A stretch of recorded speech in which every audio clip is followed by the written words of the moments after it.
अस्सलाम वालेकुम दोस्तों, उम्मीद है आप सब लोग खैरियत से होंगे। बात करेंगे ओमान एंट्री और जिनके पास फ़्रेश वीज़ा हैं जो 5 अप्रैल या 5 अप्रैल के बाद इशू हुए हैं या 5 अप्रैल से पहले इशू हैं, उनके क्या कवानीन हैं वो। और इसी से रिलेटेड एक बंदे ने हमारे साथ गड़बड़ करने की कोशिश की, वो भी आपको बताते हैं कि उसने क्या कोशिश की और हमने उसको फिर कैसे। आज 9 जुलाई 2021 जुमे का दिन है। एक दफ़ा फिर आप सब दोस्तों को जुमा मुबारक। और मेरे दिल में आ गया कि जिन्होंने सब्सक्राइब नहीं किया सब्सक्राइब कर लें, जज़ाकल्लाह।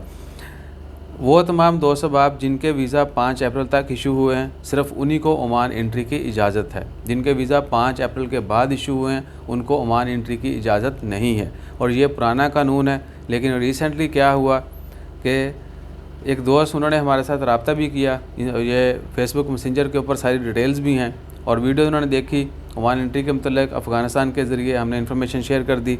वो अफ़गानिस्तान का वीज़ा लिया, जैसे तैसे करके अफ़गानिस्तान पहुँच गए।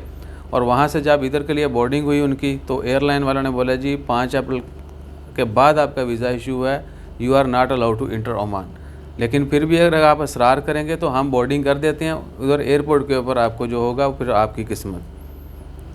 उन्होंने दस्ती हमें मैसेज मारा, हमने उसका अपना रिप्लाई जो है उनको दिखाया कि भैया आपको रिप्लाई किया गया। और जो वीडियो आपने देखी थी उन वीडियो के नीचे उनका कमेंट भी है ओमान एंट्री के मतलब और 5 अप्रैल के वीज़ा कानून के मतलब। तो खैर उन्होंने एक्सेप्ट किया, लेकिन फिर भी एक्सेप्ट करने तक उन्होंने बड़ी कोशिश की कि वो ओवरकम कर जाएं, यानी हमारे ऊपर ब्लेम करें। तो हम एक्चुअली कोशिश तो करते हैं कि तंबाकू ना हो और ना ही करें, अगर करें तो आपको बता दिया जाए कि भैया ये चीज़ तंबाकू है। ओवरऑल आपको पता ही है हमारा। तो अगर आप में से भी किसी दोस्त का कोई जानने वाला हो जिसके पास फ़्रेश वीज़ा है, आपका प्लान है किसी दूसरे मुल्क से आने का, तो इस चीज़ को मद्देनज़र रखना है कि ओमान एंट्री के कवानीन अभी नहीं बदले, वही पुराने कानून हैं जो मार्च अप्रैल में थे। और ओमान एंट्री सिर्फ उन्हीं को इजाज़त होगी जिनके वीज़ा, अगर फ़्रेश वीज़ा है तो 5 अप्रैल तक जिनका वीज़ा इशू हुआ है उनको इजाज़त है, उसके बाद वालों को इजाज़त नहीं होगी। Rare cases with approval people can enter, लेकिन वो भी बहुत कम, कह सकते हैं कि हज़ारों में एक हो सकता है, अमूमन ऐसा नहीं है। तो बाकी इसके अलावा क्या है कि वैक्सीन के हवाले से अभी तक ओमान गवर्नमेंट ने कोई भी वैक्सीन लाजमी नहीं की। जितने भी लोगों ने आना है ओमान एंट्री किसी भी वीज़ा के ऊपर, उनके लिए क्या है कि उन्होंने कोरोना का टेस्ट करवाना है मुल्क से। उसके बाद क्या है कि ओमान में क्वारंटाइन है, होटल में क्वारंटाइन और दीगर कवानीन, एयरपोर्ट के ऊपर टेस्ट भी, और दूसरा 8वें दिन फिर टेस्ट। इसी खबर से रिलेटेड है कि दोफार एंट्री भाईजान देखिए, मोस्टली ममालिक से जिन लोगों ने आना है वो है GCC, ख़रीफ में इंजॉय करने के लिए लोग आते हैं, ख़रीफ सलाला दोफार। तो अगर उनको 2 वैक्सीनें लगी होंगी तो इनको इजाज़त होगी। और जो GCC के नेशनल हैं उनको क्वारंटाइन भी नहीं है, ठीक है जी।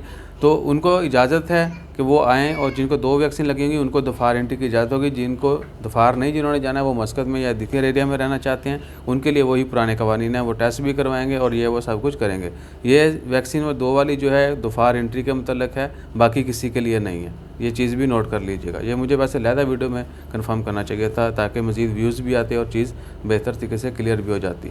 तो बाकी इंशाअल्लाह खैर जैसे को मज़ीद अपडेट्स आती हैं, और ये भी कि ना तो अभी वीज़ा ओपनिंग की कोई अपडेट दी गई है, ना ही जो है फ़्लाइट ऑपरेशन स्टार्ट करने की कोई अपडेट दी गई है। लेबनान से, इजिप्ट से बैन हटा दिया गया, लेकिन वहाँ से आने वाले बहुत कम लोग होते हैं आजकल, इतने नहीं हैं। ईरान से काफ़ी ज़्यादा था, उसके ऊपर पाबंदी लगा दी गई। तो बैलेंस। इसके अलावा जैसे कोई और अपडेट्स आती हैं वो भी आपके साथ शेयर करते हैं। अपना ख्याल रखिएगा, दुआओं में याद रखिएगा। जज़ाकल्लाह, अल्लाह हाफ़िज़।